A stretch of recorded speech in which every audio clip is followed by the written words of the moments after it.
प्रिय क्रांती मित्र हो, जय भीम, जय अशोक, जय संविधान, जय भारत. प्रकाश आंबेडकर ह्या 8 अक्षरी नावाने महाराष्ट्राचे सारे राजकारण व्यापले आहे.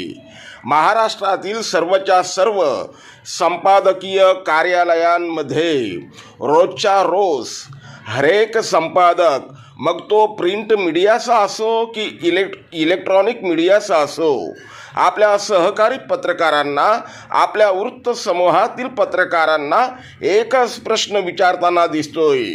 प्रकाशजी आंबेडकरांच्या संदर्भात कोणती महत्त्वाची बातमी आहे का? प्रकाश आंबेडकर काय म्हणतात? प्रकाश आंबेडकरांची भूमिका काय? ह्याकडे भल्या भल्यांचे लक्ष लागून आहे.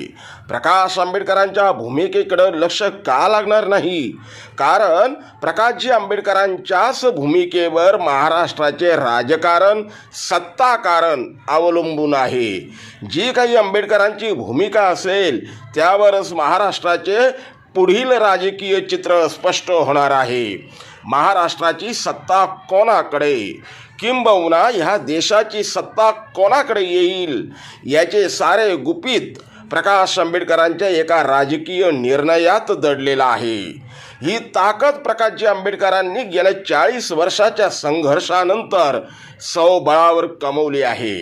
अर्थात त्यांचे आंबेडकर असणं हीच जगातली सर्वात मोठी ताकद आहे, शक्ती आहे.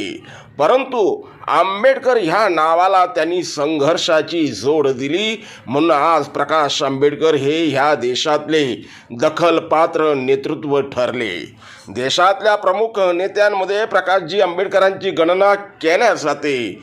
स्वाभिमानी आंबेडकरी जनतेसाठी अभिमानाचा काळ असताना, अभिमानाचा क्षण असताना, दुसरीकडं मात्र स्वतःला आंबेडकरी नेते म्हणून घेणारे, परंतु आंबेडकरी विचारधारेच्या विरोधात असणाऱ्या जातीवाद्यांच्या सोबत घरोबा करणारे आठवले कवाडे यांच्यासारखे नेते मात्र लाचार राजकारण्यांचे हिडीस कुदर्शन घडवत आहे. रामदास आठवले यांच्याबद्दल न बोललेलं बरं. स्वतःच्या एका खासदारकीसाठी आणि काही अधिकार नसलेल्या एका राज्यमंत्रीपदासाठी त्यांनी अनेक तत्वशून्य तोडजोडी करण्यात धन्यता मानली आहे. रामदास आठवले आता थकलेत, दमलेत. त्यांनी खरं तर स्वाभिमानी बाण्याचे बाणेदारपणे प्रदर्शन घडवत आपल्यातला एकेकाळचा पॅन्थर जिवंत करायला हवा होता, परंतु वातानुकूलित वातावरणात राहण्याची सवय झाल्याने पूर्वीचा पॅन्थर मैदानात येणं आता अशक्य आहे.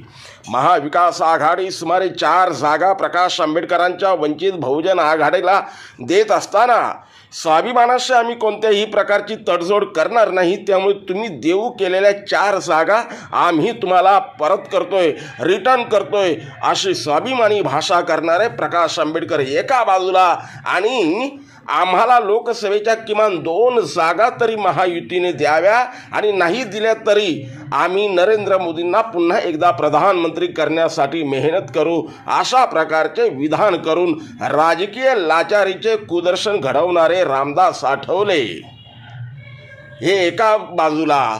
रामदास आठवले आंबेडकरी चळवळीला लागलेला डाग आहे असं आता आंबेडकरी कार्यकर्ते म्हणताना दिसत आहे.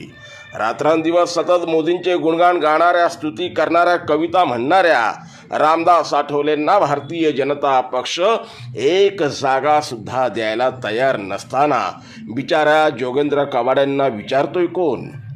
जोगेंद्र कवाडे आणि जयदीप कवाडे या पिता पुत्रांना महायुती किती गांभीर्याने घेते हेच दिसून येते.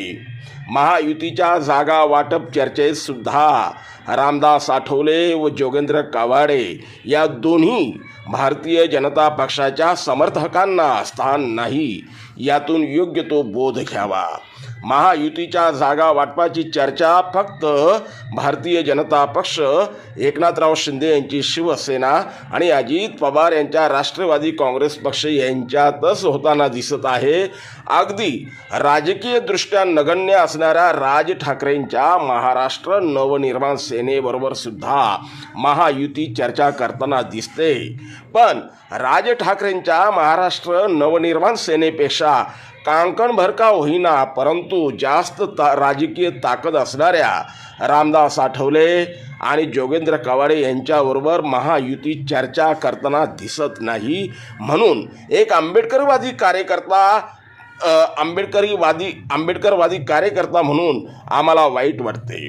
परंतु भारतीय जनता पक्षाबरोबर गेलेल्यांचा आंबेडकरवादाशी काही संबंध नाही असं जरी आपण मानलं तरी आठवले व कवाडे हे एकेकाळी आंबेडकरी लढ्यातले लोक असल्याने आज त्यांची जी काही राजकीय अवस्था आहे ती पाहून वाईट वाटते.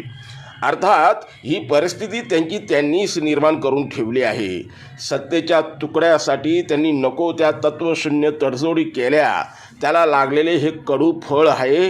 अजूनही वेळ गेली नसून स्वाभिमानी बाणा शिल्लक असेल तर आठवले व कवाडे यांनी स्वाभिमानाचे राजकारण करावे अशीच आंबेडकरी जनतेची इच्छा आहे, अपेक्षा आहे. प्रिय क्रांती मित्र हो, भीम पॅंथर हे आपल्या हक्काच्या यूट्यूब चॅनलला कृपया सबस्क्राईब करून आम्हाला विषमतावादी शक्तींच्या विरोधात लढण्यासाठी बळ द्या, शक्ती द्या, ऊर्जा द्या. कमेंट करा, लाईक करा, शेअर करा.